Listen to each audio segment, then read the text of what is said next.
Thank you everyone for joining us at the first webinar of our new GMF webinar series, where every month we will feature thematic presentations focused on GMF programs.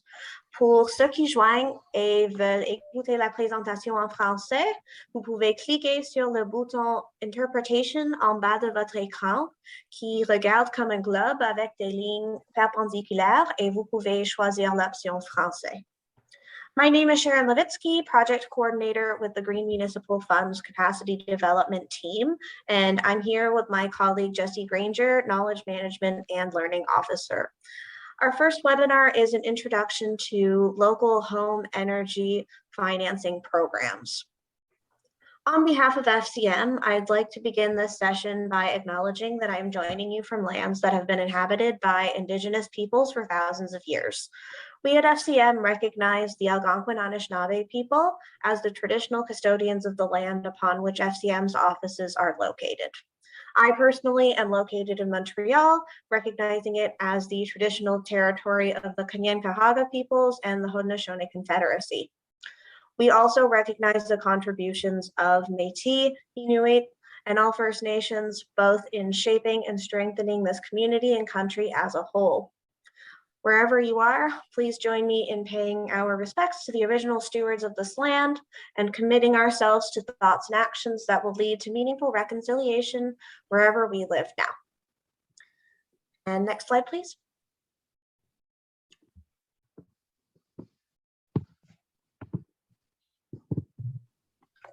So before we dive in, a few housekeeping items to get through.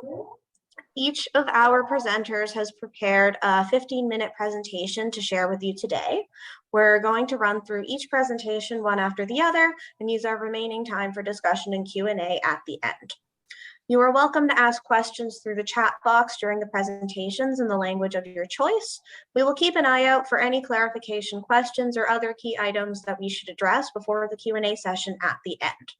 Just a reminder to please keep your microphone muted during the presentations. This will help ensure that there are no disruptions for our presenters. Finalement, un dernier rappel que si vous souhaitez écouter la présentation en français, vous devez sélectionner le bouton Interpretation au bas de votre écran. Vous pouvez alors choisir l'option français. For those hoping to rewatch the webinar later or access it with closed captions, we will be publishing this webinar and those following on our YouTube channel. Next slide, please.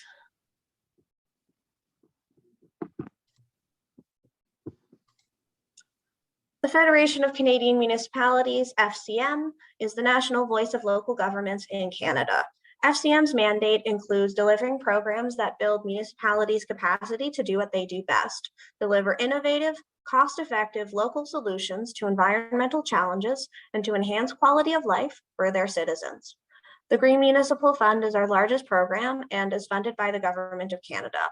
It has a double mandate to support municipal initiatives in sustainable development through funding, and share knowledge and lessons learned through online resources and tools, trainings, and peer learning and networking activities. Today, our topic of local financing programs comes out of our Community Efficiency Financing Initiative, or CEF for short.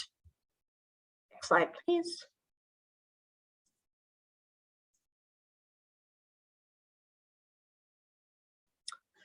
Our goal today is to introduce you to local financing programs to help you connect what you learn to your own municipality's climate action goals. We will cover what local financing programs are and the types of benefits they have and challenges they help overcome. And we will see two examples of local financing programs in Canada, a collaboration between EcoTrust Canada and the Regional District of Mount Waddington in British Columbia, as well as St. John Energy in New Brunswick. There will be a Q&A period at the end where we will answer any questions you might have. Next slide, please.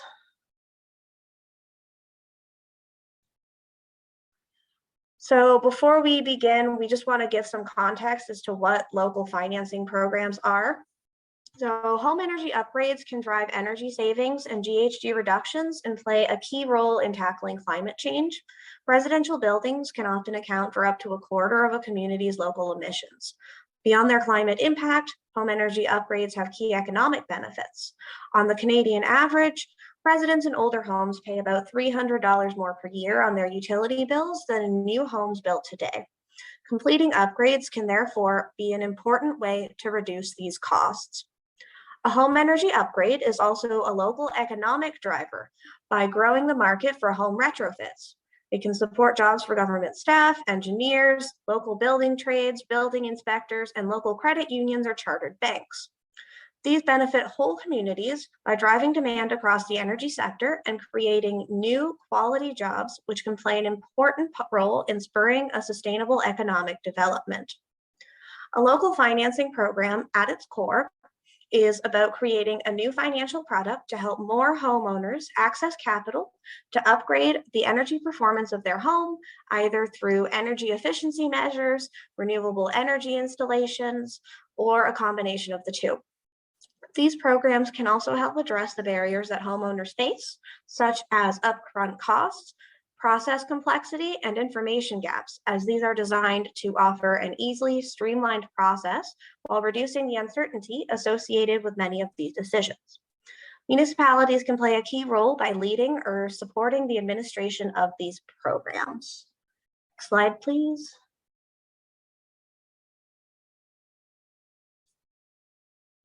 Local governments are uniquely positioned to support a local financing program that is tailored to their local context and needs of their residents, while recognizing the many benefits to individual homeowners and broader community. There are a variety of repayment models that can be used to support home energy upgrades. The main models are Property Assessed Clean Energy, or PACE, which use a municipality's local improvement charge, LIC, mechanism for loan repayment via a special charge added to the property tax bill. There is also third-party financing, where the municipality partners with a financial institution or a utility to provide financing and repayments that are collected through the homeowner's utility bills or traditional loan repayments. Next slide, please. GMF's community efficiency financing, back one slide. GMF's Community Efficiency Financing Initiative is a $300 million program of programs designed to offer funding and learning resources to communities for local financing programs. More specifically, CEF aims to unlock new approaches to supporting residential retrofits by using innovative models like PACE, utility on-bill, and third-party lending. Next slide. The goal of CEF funding and capacity building is to support municipalities and their partners through all stages of program design and delivery. Although a range of activities go into developing a program, we can generally group these activities into several stages. In this webinar, we'll be exploring what some of these early stages look like. Through our panelists, we'll hear about some of the initial research and design steps you can take to understand what can work in your community and design an approach that is tailored to your local context. Next slide.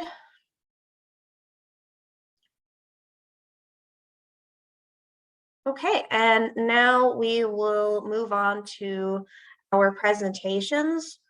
So if you can put on the next slide, please.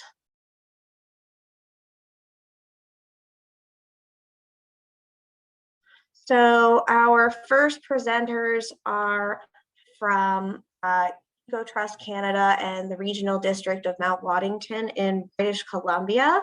So first we have Greg Fletcher, the Chief Administrative Officer from the Regional District of Mount Waddington. Greg Fletcher has been working as the CAO for the Regional District of Mount Waddington for 20 years and is based in Port McNeill on the north end of Vancouver Island. He is a planner by profession with a Master of Environmental Design, Urban and Regional Planning from the University of Calgary, and a Bachelor of Science from Trent University. So welcome, Greg. And with Greg, we have Josephine Schrott from Eco Trust Canada, who is, so Josephine Schrott, analyst with Eco Trust Canada. So as an analyst, Josephine works towards policies enabling energy efficiency, decarbonization, and resilience in rural, remote, and Indigenous communities, while leading retrofit programming and financing projects in coastal BC communities. She has over 7 years of experience working towards equitable, sustainable, and vibrant communities using her skills in research, project management, and operations. Josephine completed a master's degree in comparative law, economics, and finance at the International University College of Turin in Italy, and a BA in international relations at UBC. So welcome, Greg and Josephine. And so, Jesse, if you'd like to stop sharing, Josephine, if you'd like to put up your slides. Hi, everyone. Just 1 minute to put up those slides. All right, how's that? That's good. Great. Okay. Well, maybe I'll just add to that introduction that I'm coming to you today from the traditional territories of the Musqueam, Squamish, and Tsleil-Waututh First Nations, also known as Vancouver.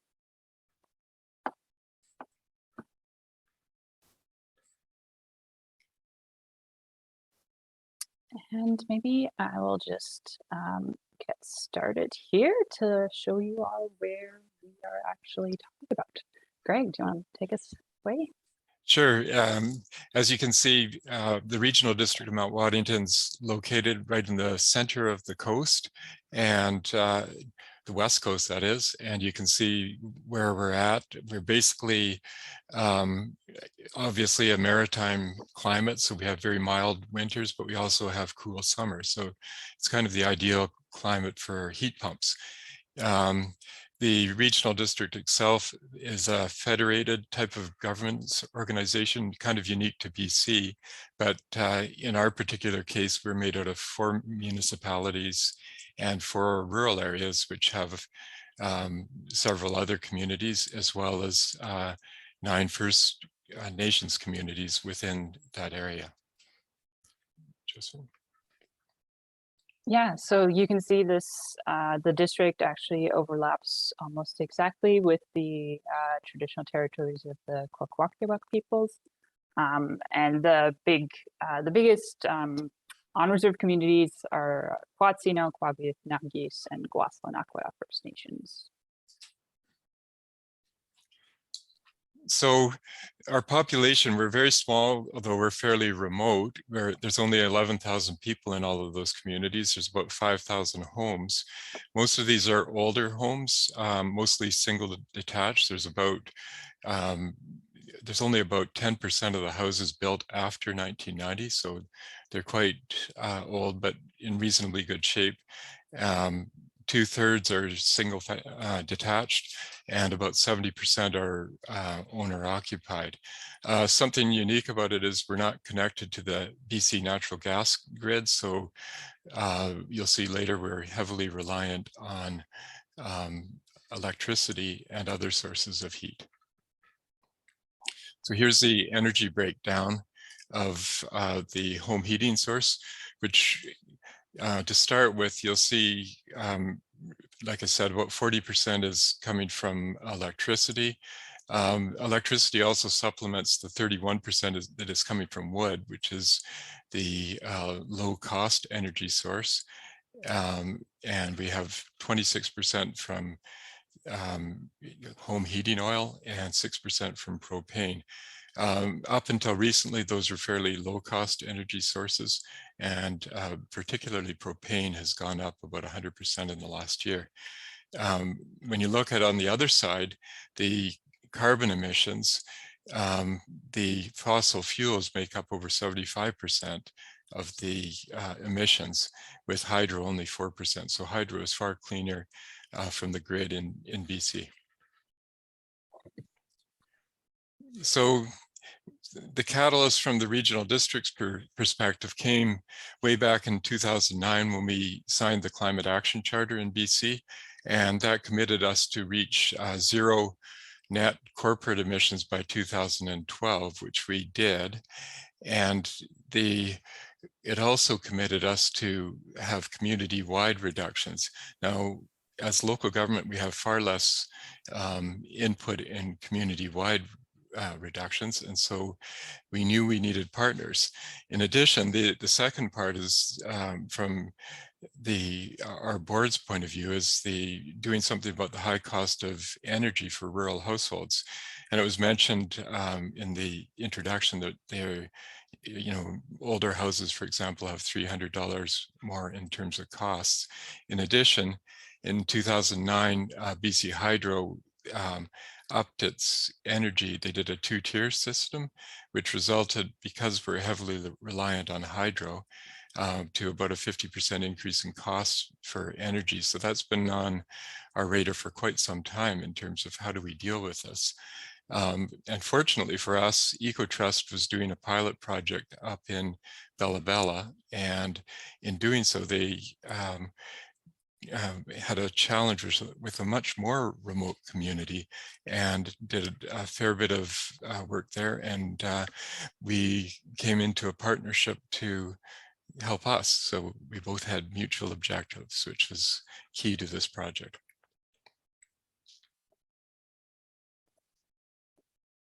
Yeah, so essentially before we got started with our community efficiency financing program journey, that it was mentioned on the previous slide, we actually did a residential heating analysis and find out a little bit more about those high costs and also the fuel sources that folks are using. And so we use that then as a basis of information to apply for and get started with a feasibility study to look at the potential of creating a financing program that would help address the cost as well as the emissions issues. And so as part of that feasibility study, we completed that early this year. We looked at programs in other places. We used actual home energy audit data from within the district to model the costs and the potential benefits of some retrofits, like putting in a heat pump or adding insulation. And did a fair bit of stakeholder engagement around what are the key barriers that are preventing folks from making these upgrades. And so those key barriers that came out for us out of that feasibility study were there's a fair amount of awareness and information gaps around what are the benefits, how do the technologies work, and so on. Of course, high upfront cost is a barrier as well. Complexity of going through the whole process, deciding what upgrade to pursue, getting a contractor, applying for rebates, all of that can be a bit overwhelming. And then in the district, being a more rural location, is also actually quite hard to access contractors. There are very few, and there are actually no local energy advisors that can complete home energy audits there. So it can be challenging for people to even get someone to come and do the work in their home. And so we are envisioning a local program to holistically address all of these barriers. So to include public awareness campaign, to include a coordinator locally who can provide one-on-one guidance to address that issue of complexity and help people through the process, to include both a financing partnership with Vancity Credit Union in order to provide loans for addressing that issue of high upfront cost, as well as helping people access rebates to also reduce those costs. And then also working to make contractors and energy advisors more available. And so as part of the feasibility study, we looked at the three financing options that were mentioned earlier. In BC, on-bill financing from the major utilities is not an option. And neither is PACE. We're just in the process of putting in legislation for that right now. So that'll come, but for now, third-party financing was really the only option for us. And So now we are in the middle of the program design phase. I was just making note that between each of these cycles within the FCM program, there is an application process with an initial and a full application that you then wait to have reviewed and get your internal approvers. So it can take a little bit of time between those. So just to be aware of that. And we actually were able to fund our program design a little bit differently in order to proceed right away after completing the feasibility. And yeah, and I'll let Greg speak to the focus of our program a little bit. Yeah, so some of the problems we have is the rural-urban equity challenges with the retrofit programs. And in BC, we have really good programs to help people convert to more efficient energy systems. However, there's all the barriers that Josephine mentioned earlier make it really challenging to access those programs, particularly if you don't have any contractors that actually can do the installs. Generally speaking, somebody would have to pay somebody from Campbell River, which is a 2-hour drive. So it significantly adds to the cost, particularly for low-income folks. And in that particular case, we wanted to make sure the program was accessible to everybody in the regional district. And that included First Nations communities, which we don't have any direct government's role, but these programs also apply to them. And so if there's contractors in the area, again, it's much more economic for them to access the provincial grants and the federal grants, as well as reducing the costs. So before we could go into any financing programs, we had to address those types of things. And Josephine mentioned the strategy of having a coordinator to get people through the applications. For example, there's a really good low income program in BC now, and an income qualified program, and you can get up to 90% funding for those. But again, the complexity level is much higher. And so people generally need help to do that. EcoTrust did a pilot project back in 2021, and that basically was the incubator to get some of these contractors in place on the North Island. So now we do have an installer that's in place, because working with EcoTrust, they did installs for First Nations, which gave them a sense of the market. And they last year, they had 128 households that participated. Again, it was putting the incentives and all the different pieces together so that you could actually access that. The current program has a modest intake of 200 units, which also has the benefit of reducing greenhouse gases by about 800 tons. Generally speaking, there's much higher benefit or incentives for fossil fuel units, like home heating oil, for example, than there is for electricity. So it's making it available to everybody. And the infrastructure is actually declining in terms of the fossil fuel end. And so it's a shift to the new technologies like heat pumps and, of course, energy efficiency measures. So in addition, of course, we have the resilience aspect about summer cooling. We don't have a lot of hot summers, but last year we had the heat dome hit us too, so which was a shock for people and used to a cool climate.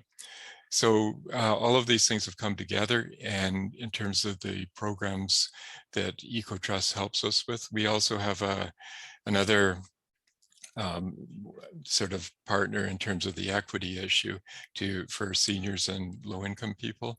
It's our community health network, and so they have a network to get in touch with people who otherwise may not be accessed from government programs. All right, and so we were asked to. Sorry, Greg, did you have anything else to add there? Yeah, no, that's fine. Okay. Yeah, so we were asked to give some first steps or perhaps some tips on where a community that's interested in this might get started. And one of the things we thought of that I think was really key for us was really making the case for pursuing energy efficiency in the community and having a program potentially. And so what helped us with that was doing that residential heating analysis that we did to get a much better idea of what's going on and to get some actual data, as well as some feedback from people around what the issues are. And so that would be one of our recommendations, to just get a sense of the challenges, strengths of your community, what your community goals are, and then find some data to maybe be able to estimate the size of those challenges and the potential impact of creating a program. And moving into the partnerships, the first, I guess, difficulty for any local government is trying to get their board or council on side, as well as your staff. There's a lot of inertia for existing systems, and including obviously the fossil fuel industry has lots of people have a vested interest in current systems, and so there's reluctance to make a change. The efficiency of heat pumps it's much better than it ever used to be. So there's still a lot of skepticism about the technology that will actually live up to what people say it will. So you have to get around all of those sort of things. To build partnerships outside, it's the same type of thing. It takes a lot of work. EcoTrust did it by demonstrating what they can actually do. And that's really what got our board and council on side, is the pilot projects, you know, how effective they were. We also, because we're a federation, our board includes 4 different municipal mayors, and so they may not all be aligned, and so you need that alignment. Our First Nations communities, it's the same thing. It's a mutual interest. If they have a mutual interest in doing something, they'll do it, and we'll all become partners on this. But again, you have to, it's by choice. So it's offering the opportunity as opposed to imposing such an opportunity. And in the case that you're hearing, this pilot, it's basically EcoTrust is our implementing partner. We don't have a service to do this type of thing, and I'm sure most municipalities don't. So EcoTrust has kindly stepped up as an implementing partner. So anyways, thanks to allowing us to have the presentation, and I'm sure we'll learn lots too, and look forward to the questions after the next one wraps up. Thank you so much for that really insightful presentation of how you really got your program started and partnerships to make sure that it can actually happen. Jesse, would you like to put up the slide again?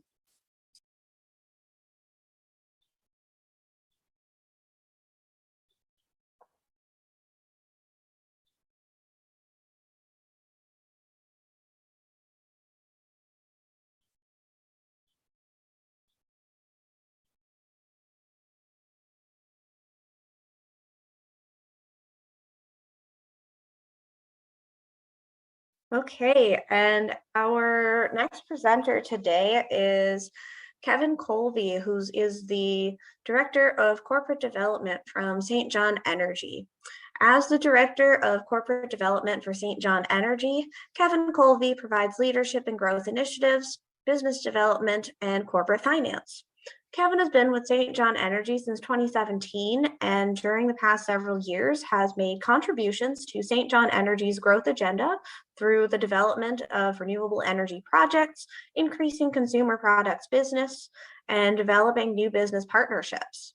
In 2018, Kevin was instrumental in the establishment of St. John Energy's Smart Energy Project, a multi-year project that provides artificial intelligence alongside smart energy assets into the local electricity grid. Kevin is a results-driven corporate executive with extensive experience in leading and carrying out new businesses. Kevin has a strong background in the power generation and energy infrastructure sectors and has developed projects and acquired businesses throughout the world. As a senior developer for Emera and West Coast Power, Kevin lived and worked in South Africa, Australia, Canada, Mexico, the Caribbean, and the US. Kevin holds a degree in mechanical engineering from the University of British Columbia, as well as an MBA from the Harriet Watt School of Business in Edinburgh. So Please take it away, Kevin. Okay, thank you, Sharon. That's a long bio. I didn't expect it. You just read the whole thing out. I'll send you a shorter one next time.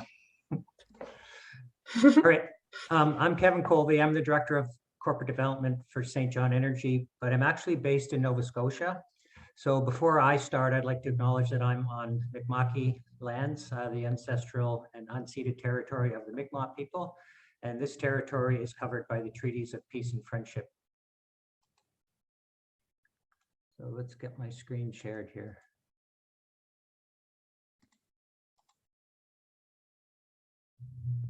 Host disabled participant screen sharing.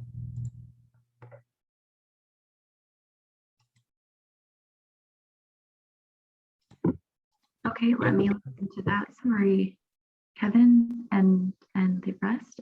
Just one moment while we sort that out.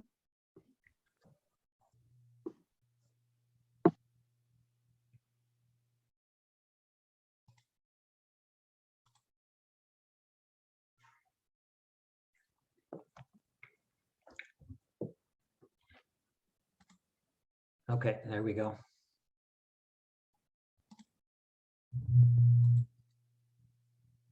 Okay, if I put it on full screen, is that still okay?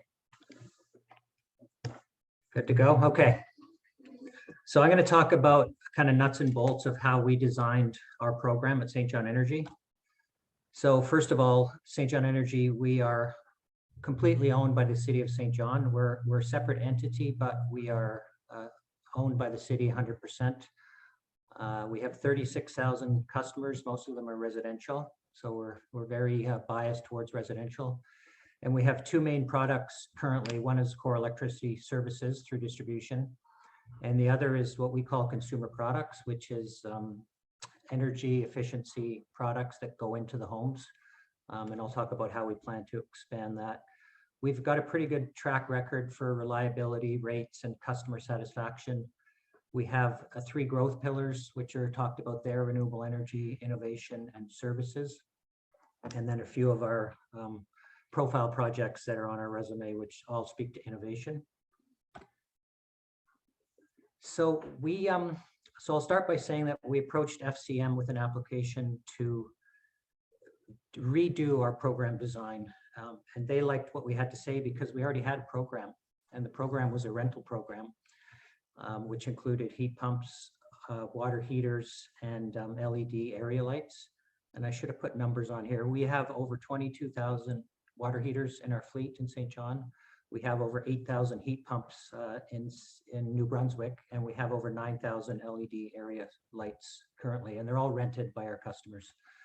So that was our current program. It's working pretty well. It's hassle-free. We take care of everything. We do the inspections, we do the installations, we take care of the maintenance, and if replacements are required, we go in and replace the equipment. And it's a perpetual rental, so it's an on-bill financing for perpetual rental. Our goal through approaching FCM to redo or revamp our program was to improve it and also to expand it. So this is an expansion play on the back of an existing program. So our roadmap to do, so we got funding to do two studies. One was an evaluation study and one was a program design study. We're doing them kind of together because there's so much overlap. But these 13 legs on the stool are basically the categories of things that we are in the middle of considering. I'd say we're 80% complete. Our studies are due at the end of June, so everything's coming to fruition here. So don't get scared. I'm going to go through all 13 of these, but I'm going to go pretty quickly and just give the punchlines about each one. But I think they're all important to mention. So the first one was an internal brainstorming. So we just got together internally and said to ourselves, what do we want to achieve with the studies and the eventual future program? And out of that came some new ideas for more services and products. That's pretty simple.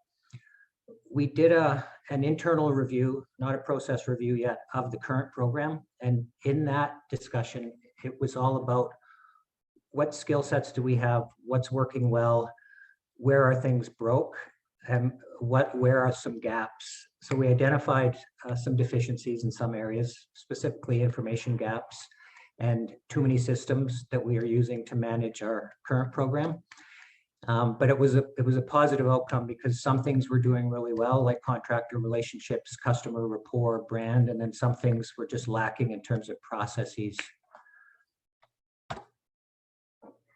We're continuously doing stakeholder mapping for our core business, but we did a refresh of that with a specific bent towards how customers will take a new program. Are they up for growth? Are they up for new products? And what came out of that was that customers are up for growth. They're up for smart energy products. There's a low income demographic in St. John, large, more than anywhere in Canada. And we were looking for ways to service them as well, like people that live in apartments. And one of the big things that came out of the stakeholder mapping was that the provincial and federal rebate programs, which are readily available, are not really compatible with St. John Energy's rental program because they're administered by provincial departments, not by the municipally owned utility. So that was important. We did some market assessment, and this was, I think I talked a little bit about this in the last slide, but this is, will the customers be up for this? And is this a way to make it easy for customers to sign up? So the desktop exercise was about the statistics, but we actually did 3 surveys, and we did 8 focus groups, and we did 6 actual one-on-one interviews with customers and developers to arrive at these 4 conclusions. I won't kind of go into them in detail, but strong brand, rental program works. We want to do more smart products, and as long as you can make it worth our while, St. John Energy, we're all for it. So that was the conclusion of our market assessment. So new products, we're very keen on rolling out new products. We looked at it, we went into a new products evaluation with an open mind. What could we do? What's available in the market? Are they feasible? Will the customers take them? Will they save greenhouse gases? So to cut to the chase there, we ended up with a short list of products that we believe customers will want, that we can roll out, that will save GHGs. Those would be the 3 main criteria. And these are them. So renewable energy, and specifically community solar, because not everyone can put solar panels on their roof. Smart energy devices related to our existing water heater fleet, batteries, electrification, EV chargers, and others. And then the efficiency products like heat pumps and heat pumps for forced water heaters. That would be a trading fossil fuel in the home, like an oil boiler, for a heat pump that uses the same water distributed infrastructure to heat the house. And then insulation, which is always a hard one for customers. So we believe we're more better positioned to show up and put insulation in on behalf of a customer. So that was our short list of new products. We're excited about offering these products in the next 6 years and beyond, or sorry, 6 months. We still have a bunch of work to do on how that manifests, but that's our short list. We did quite a significant, we called it the process review of the program. And this is really all about the customer experience and the customer service representative experience as they have to tend to the customers. I purposely put this in so you couldn't read it because it's just too much detail, but if anyone's interested, we can take you through that. But it was all about how do our systems work, how do our customers see us, and what kind of back office work do we have to do, and how do we make that better? We identified several opportunities to streamline that and improve that. And the punchline to this is maybe I'm jumping ahead, but the punchline to this is that the answer isn't necessarily in just putting in more IT infrastructure or better IT infrastructure. It's really about the management of the information as it filters through the various departments in the company. So that was very insightful. And I should mention that we used a blend of our internal resources as well as third-party consultants to undertake these studies.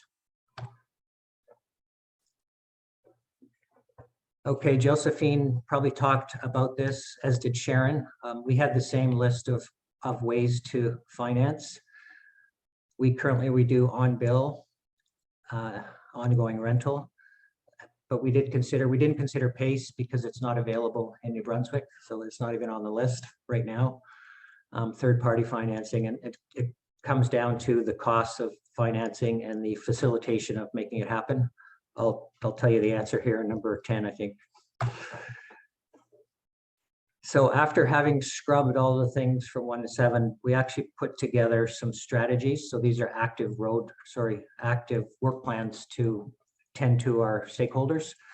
So we have strategies now to engage policymakers, regulators, and our customers. And remember, I said the rebates were incompatible with our rental program. We're fighting hard to get those rebates into the customer's hands and still have them be part of our rental program at the same time. The marketing strategies, again, an active work plan with which to roll out the products. Customers want to participate in smart energy with us, so that's part of our active marketing. We always have to have a customer value proposition, whether it be efficiency, incentives, or doing the greater good as part of it. And obviously the environmental benefits have to be there, and they are. So that's for our marketing strategies. So the financing design, after having looked at the various methods of financing, the quick answer is we will continue to do it on bill because we're doing it now. We don't need a third party to facilitate that for us like you do and like you need in BC. But one nuance is that the financing method would vary by product. For example, if you're getting a $500 EV charger that we would install, we would just lease it to own over 3 to 5 years as opposed to perpetual rental. With the heat pumps, given the maintenance component and the annual inspections and the life cycle of the heat pump, that one we will continue to do perpetual rental. So the financing method for us depends on which product is being offered. So the system's requirements, so that after having identified the gaps and flaws in our systems and customer service, what do we need to do to improve that? There are some IT required. There's some customer management systems that need to be either replaced or redeveloped. And the workflow processes, the management of information needs to be improved. So that's our go forward work plan in terms of sprucing this up. And the lens of this isn't just making it better, it's making it better such that we can grow, because this is all about us growing the program. So section 12 for us is identifying the program benefits and forecasting what the uptake will be. So this is really calculations of GHG savings and a forecast of how many more heat pumps, how many more smart energy devices we think are going to happen in the next 5 to 10 years, which is the subject of our capital program that we're going to apply for later this year. And that would be near and dear to CEF's heart as well, because they're not going to, or GMF, they're not going to fund programs that don't have uptake or don't have GHG benefits. And the last thing is, this is for our sake as well, like having said what we want to do, having proved that it's going to be valuable to Canada and to our customers, we have to sort of straw man out an implementation plan. So that's going to be the last section of our report that hasn't been written yet, but we're in the thick of that. And I think that's it. Oh, wait, one more. So first of all, I do want to say before I get to this last slide is that we couldn't have done any of this work without the help of FCM. So that was being able for them to fund it, but also it's the kick in the butt for us to actually do and complete a study, because we owe it to FCM and we owe it to ourselves. So that's been very valuable to have that on our work plan.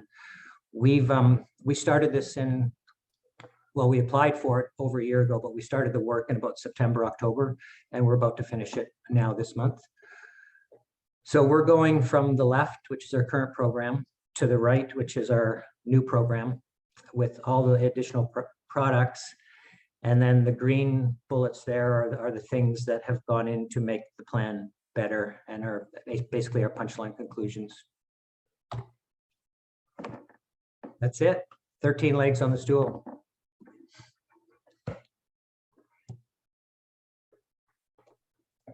Hey, well, thank you very much, Kevin, for really focusing on how to make the customer experience better and the different steps needed to really advance through program development. And on that note, so we'll now be moving into our Q&A. If Jesse, you want to put up the slides again, and Kevin, you want to stop sharing your screen? Yeah, I was trying to do that. There's usually a big red button somewhere. Either at the top or the bottom. Oh, there it is. Oh no, that's the leave button. All right, so thank you everybody so far for your introductions and the great presentations, and we'll now be moving into our Q&A. And I would also like to mention that we currently have Jean-Pierre Roulette, who is our outreach advisor for SEF, who is on the line and is available to answer any questions you have as well. So if you'd like to ask any questions, feel free to either put them into the chat or you can raise your hand and we will call on you to ask your questions.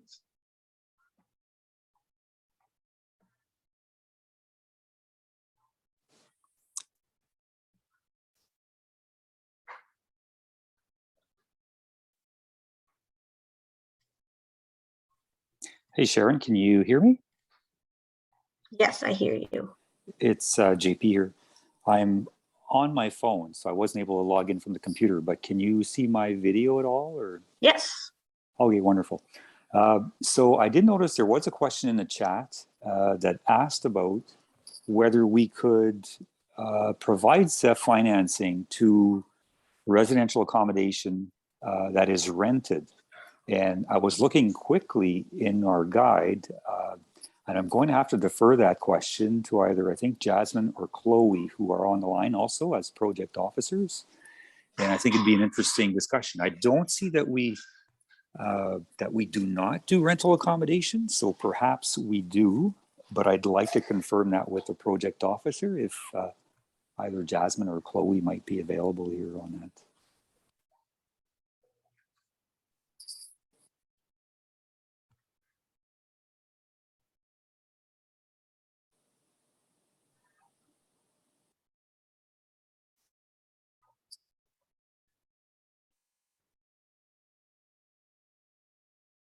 Speak today, but it's a really good question.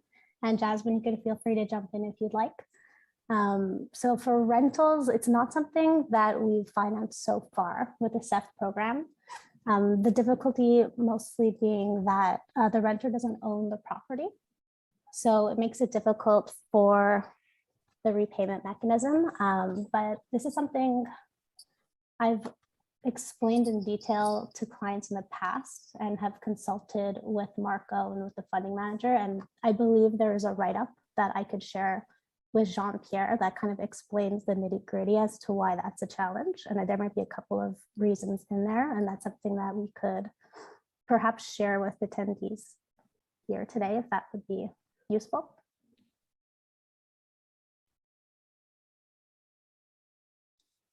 Do we have a list, or Jesse or Sharon, would that be information that we could share? Cool.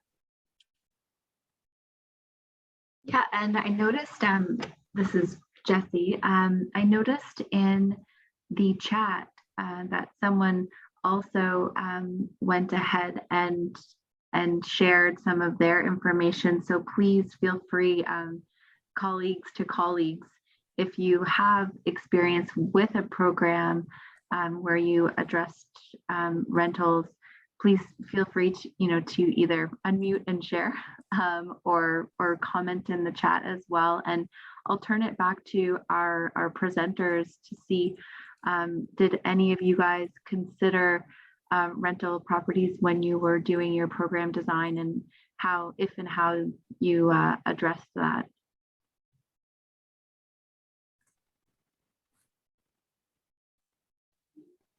Kevin, would you like to speak to that? Yeah, for sure. We have a large number of rented apartments and condos in our customer base. And it's usually an issue when someone moves, if they have a rented heat pump. So when that happens, we have to work with the outgoing customer to include the rental for the incoming customer.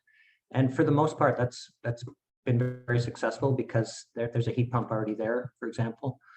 But it is some extra administration. We've only had a few cases where the incoming customer had said, no, I don't want to be part of that. And because these are somewhat portable assets, we would have to remove that because we're the owner of the asset and we rent it to the resident. And we would take it back and refurbish it and get it ready for the next application. Not our preferred course of action, but we've done that before. Yeah, it would be great to see something like you have in BC as well. With BC Hydro, we're able to offer an on-bill tariff that's tied to the meter. It could be very easily transferred between tenants as well in a case of a move, but we don't really have options currently. And so we did consider renters, but didn't really find much of a way of solving that problem, you know, with the regional district. But certainly renters are welcome to, you know, access our program resources as that program launches. And we're supporting, we're going to be supporting folks through the income qualified program that the province offers. And so we'll do our best to support renters with what's available in BC currently. Thanks for that. I see a question in the chat here from Audrey, and I believe this is probably directed to Kevin. Is it possible to obtain a copy of the SJE report to better understand their research? Yeah, I think we can show an excerpt. Obviously, the full report will be delivered to FCM. There'll be some business projections and some business information in that we probably don't want to get out there, but certainly the scope of what we've done and what we concluded, would love to share that with you and have some discussions for anyone that's interested. Okay, great. So we'll work on facilitating that. And then we have another question. If you have used a third party to administer this program, did you go out for RFP to get someone? And I think that's probably an open question to everyone. And then Reg, I do see your hand is up, so we'll call on you next. From the regional district's point of view, no, we didn't have an RFP at all. And it comes back to that there virtually is no people that would be able to respond with the experience, say, that EcoTrust had. They're the only ones that had done a pilot project, like in Bella Bella, as I mentioned. So it's very similar with our contractors. If you only have one contractor in the area, you basically, if you want to get it done, you have to use the local contractor. Yeah, and from our perspective, we're currently administering our program in-house, and that is the game plan going forward. But I have heard of other municipalities that have kind of outsourced the administration of the whole program just because they don't want anything to do with it. It's an important decision because you're kind of giving the rope to someone else to talk to your customers and put gear into their houses and make sure they're happy. So if and when and we would do an RFP for something like that at St. John Energy if we were going to, but it's an important step. So I would recommend that you do go through an RFP to get the most qualified service provider for that. Great, thanks. So I think two different experiences. Thank you. So I did notice that there was one question in the chat from earlier about making EA or how are you making contractors and EA more available? Perhaps we can address that one in the chat. So speakers and other participants, please, I welcome you guys to comment on that in the chat. And Reg, I see your hand has been up, so I'll move it over to you to quickly ask your question. We'll do our last question before we wrap up. Thanks so much. We're a nonprofit group, Sustainable Boreal Center for Sustainability. We're promoting a lot of northern food and energy security, so the relationship. We're really interested in solutions like solar air heaters, thermal ground heat recovery, these different types of innovations. Curious to know for northern communities where we're going through the FCM or through other experiences of people on the line here to support those kind of innovations and pushing utilities. We don't qualify for things like heat pumps up the northern latitudes. So curious how we're looking at the north. Sure, I can take a stab at that question.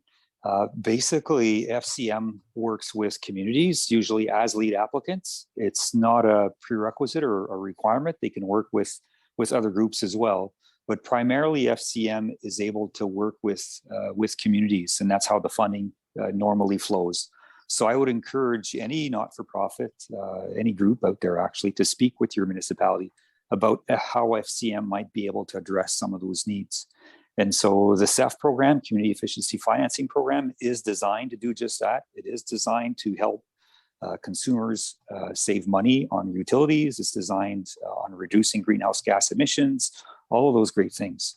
And so that's where the discussion would start, is go and speak with your communities and get in touch with us. So our contact information, I believe, is available through this webinar, and we'll gladly be in communication shortly. Great, thanks for that.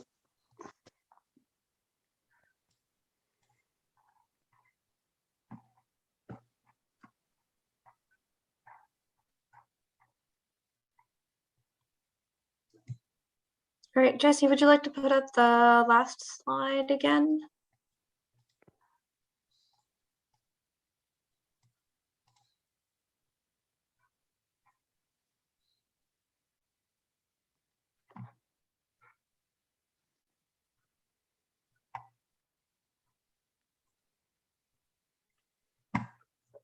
I can try doing that.